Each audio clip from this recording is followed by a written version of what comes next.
Audio क्रमांक 4। पुस्तक का नाम गायत्री का हर अक्षर शक्ति स्रोत। लेखक पंडित श्रीराम शर्मा आचार्य। ऋषि, छंद और देवता परक गायत्री विनियोग। गायत्री के समग्र विनियोग में सविता देवता, विश्वामित्र ऋषि एवं गायत्री छंद का उल्लेख किया गया है, परंतु उसके वर्गीकरण में प्रत्येक अक्षर एक स्वतंत्र शक्ति बन जाता है। हर अक्षर अपने आप में एक मंत्र है।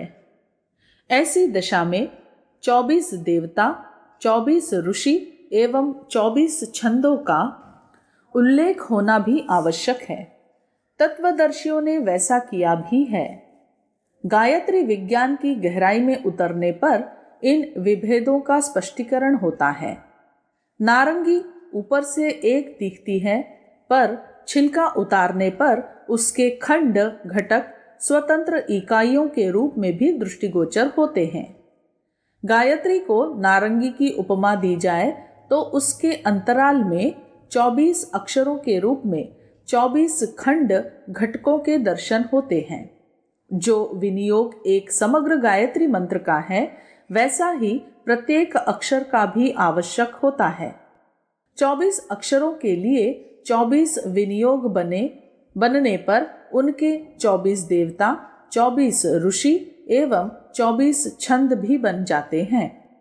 ऋषि गुण हैं, देवता प्रभाव, छंद को विधाता कह सकते हैं।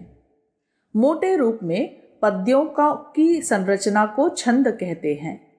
पिंगल शास्त्र के अनुसार यह संरचना जिस विधि व्यवस्था में गुथी गई होती है, उसी आधार पर उसका नामकरण कर दिया जाता है। यह शब्द शास्त्र की साहित्यिक विवेचना हुई।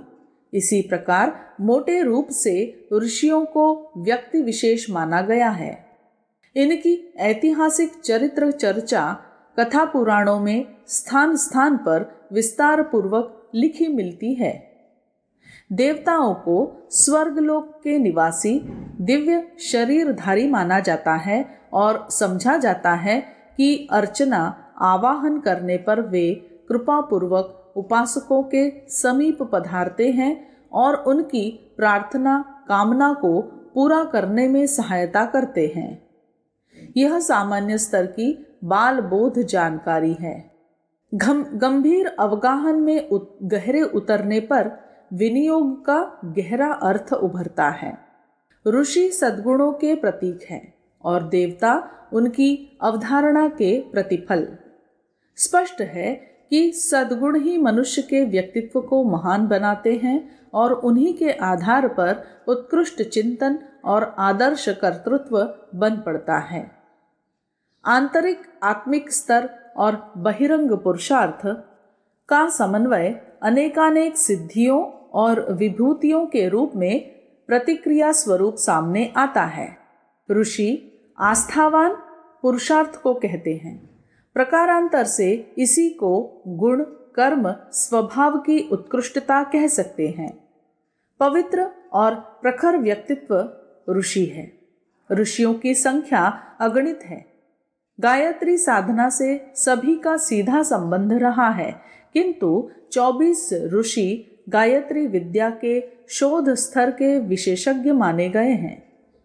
ऐतिहासिक विवेचना की दृष्टि से यूं कहा जा सकता है कि विश्वामित्र की ही तरह अपने अपने समय में अपने अपने प्रयोजन के लिए इन 24 ऋषियों ने गायत्री साधना की थी और सिद्धावस्था प्राप्त की थी। तत्व दर्शन की दृष्टि से ऋषि का मानवीय अस्तित्व अस्वीकार न करते हुए भी उन्हें सद्गुणों का प्रतीक माना गया है। ऋषियों और देवताओं का परस्पर समन्वय है। ऋषियों की साधना से विष्णु की तरह सुप्तावस्था में पड़ी रहने वाली देव सत्ता को जागृत होने का अवसर मिलता है। देवताओं के अनुग्रह से साधकों ऋषियों को उच्च स्तरीय वरदान मिलते हैं। वे सामर्थ्यवान बनते हैं और स्व पर कल्याण की महत्वपूर्ण भूमिका प्रस्तुत करते हैं। ऋषि सद्गुण है और देवता उनके प्रतिफल। ऋषि को जड़ और देवता को वृक्ष कहा जा सकता है।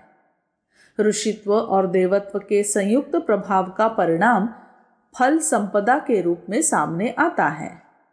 ऋषि लाखों हुए हैं और देवता तो करोड़ों तक बताए जाते हैं।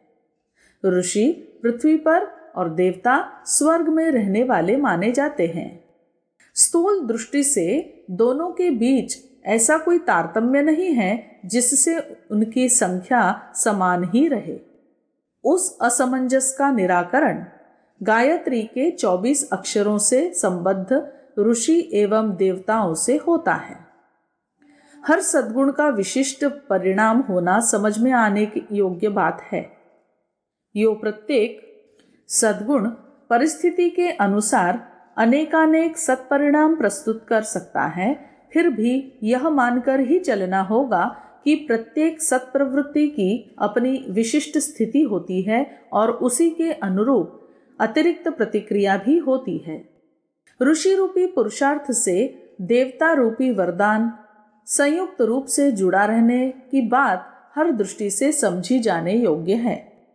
मूर्धन्य ऋषियों की गणना 24 है।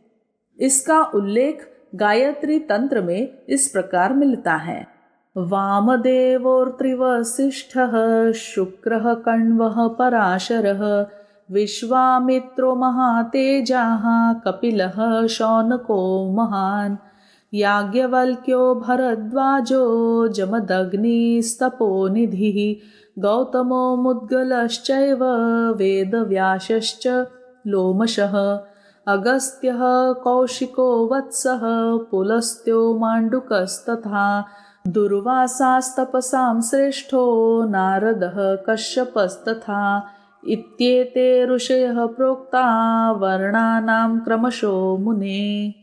देवी भागवत (12.1.13 से 16). गायत्री के 24 अक्षरों के दृष्टा 24 ऋषि यह है। पहला वामदेव, दूसरा अत्रि, तीसरा वशिष्ठ, चौथा शुक्र, पांचवा कण्व, छठा पराशर, सातवां विश्वामित्र, आठवां कपिल, नौवां शौनक, 10वां याज्ञवल्क्य, 11वां भारद्वाज, 12वां जमदग्नि, 13वां गौतम, 14वां मुद्गल, 15वां वेदव्यास, 16वां लोमश, 17वां अगस्त्य, 18वां कौशिक, 19वां वत्स, 20वां पुलस्त्य, 21वां मांडुक, 22वां दुर्वासा, 23वां नारद, 24वां कश्यप। इन 24 ऋषियों को सामान्य जनजीवन में जिन सत्प्रवृत्तियों के रूप में जाना जा सकता है वे हैं: पहला प्रज्ञा, दूसरा सृजन, तीसरा व्यवस्था, चौथा नियंत्रण, पांचवा सद्ज्ञान, छठा उदारता, सातवां आत्मीयता, आठवां आस्तिकता, नौवां श्रद्धा, 10वां शुचिता, 11वां संतोष, 12वां सहृदयता, 13वां सत्य, 14वां पराक्रम, 15वां सरसता, 16वां स्वावलंबन, 17वां साहस, 18वां ऐक्य, 19वां संयम, 20वां सहकारिता, 21वां श्रमशीलता, 22वां सादगी, 23वां शील, 24वां समन्वय। प्रत्यक्ष ऋषि यही है। इन ऋषियों की कार्यपद्धति छंद है। मोटे रूप से इसे उनकी उपासना में प्रयुक्त होने वाले मंत्रों की उच्चार विधि स्वर संहिता कह सकते हैं। सामवेद में मंत्र विद्या के महत्वपूर्ण आधार उच्चारण विधान स्वर संकेतों का विस्तार पूर्वक विधान निर्धारण मिलता है। प्रत्येक वेद मंत्र के साथ उदात्त अनुदात्त स्वरित के स्वर संकेत लिखे मिलते हैं। यह जप एवं पाठ प्रक्रिया का सामान्य विधान हुआ, पर यह वर्णन भी बाल बोध जैसा ही है। वस्तुतः छंद उस साधना प्रक्रिया को कहते हैं जिसमें प्रगति के लिए समग्र विधि विधानों का समावेश हो। साधना की विधियां वैदिकी भी हैं और तांत्रिकी भी। व्यक्ति विशेष की स्थिति के अनुरूप उनके क्रम उपक्रम के अंतर में अंतर भी पड़ता है। किस स्तर का व्यक्ति किस प्रयोजन के लिए किस स्थिति में क्या साधना करे, इसका एक स्वतंत्र शास्त्र है। इसका स्पष्ट निर्देश ग्रंथ रूप में करा सकना कठिन है। इस प्रक्रिया का निर्धारण अनुभवी मार्गदर्शक की सूक्ष्म दृष्टि पर निर्भर है। रोगों के निदान और उनके उपचार का वर्णन चिकित्सा ग्रंथों में विस्तार पूर्वक मिल जाता है। इतने पर भी अनुभवी चिकित्सक द्वारा रोगी की विशेष स्थिति को देखते हुए उपचार का विशिष्ट निर्धारण करने की आवश्यकता बनी ही रहती है। यह चिकित्सक की स्वतंत्र सूझबूझ पर भी निर्भर है। इसके लिए कोई लक्ष्मण रेखा खींच नहीं सकती जिसके अनुसार चिकित्सक पर यह प्रतिबंध लगे कि अमुक स्थिति के रोगी का उपचार अमुक प्रकार करने के लिए ही प्रतिबंधित है। चिकित्सक की सूझबूझ को मौलिक कहा जा सकता है। ठीक इसी प्रकार छंद को अनुभवी मार्गदर्शक द्वारा किया गया इंगित कहा जा सकता है। साधना विधियों में एक ही प्रक्रिया का वर्णन अनेक प्रकार से हुआ है। उसमें से किस स्थिति में क्या उपयोग हो सकता है, इसकी बहुमुखी निर्धारण प्रज्ञा को छंद कह सकते हैं। समस्त गायत्री साधना का स्वतंत्र विधान है।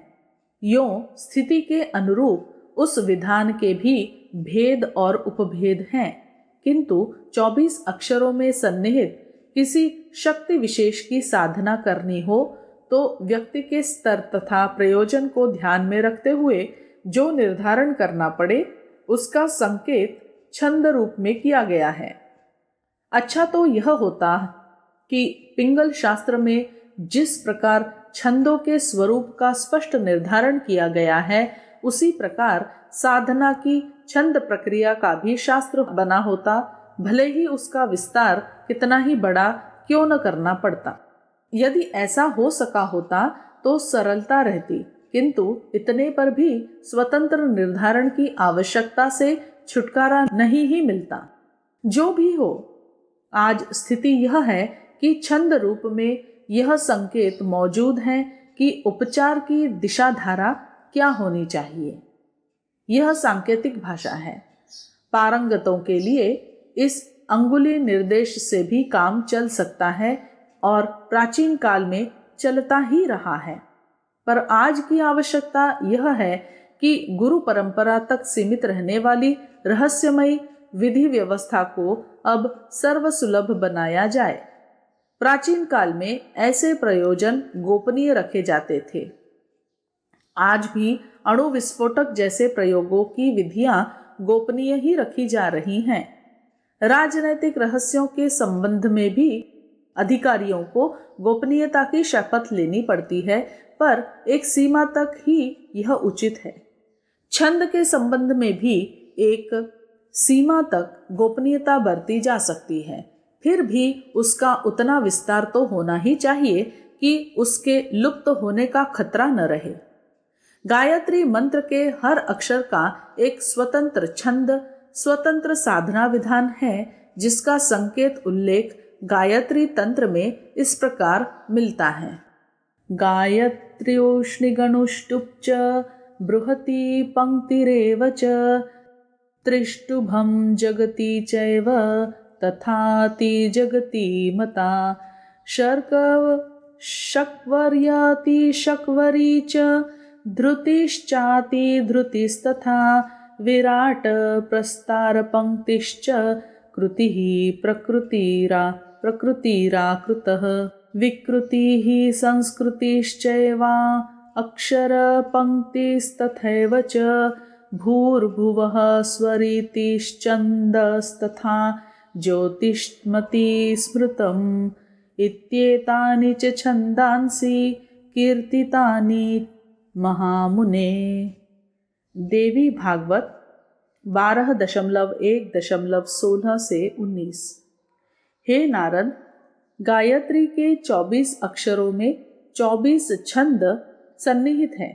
पहला गायत्री, दूसरा उष्णिक, तीसरा अनुष्टुप, चौथा बृहति, पांचवा पंक्ति, छठा त्रिष्टुप, सातवां जगति, आठवां अतिजगति, नौवां शक्वारी, 10वां अतिशक्वरी, 11वां धृति, 12वां अतिधृति, 13वां विराट, 14वां प्रस्तार पंक्ति, 15वां कृति, 16वां प्रकृति, 17वां आकृति, 18वां विकृति, 19वां संस्कृति, 20वां अक्षर पंक्ति, 21वां भूः, 22वां भुवः, 23वां स्वः, 24वां ज्योतिष्मति।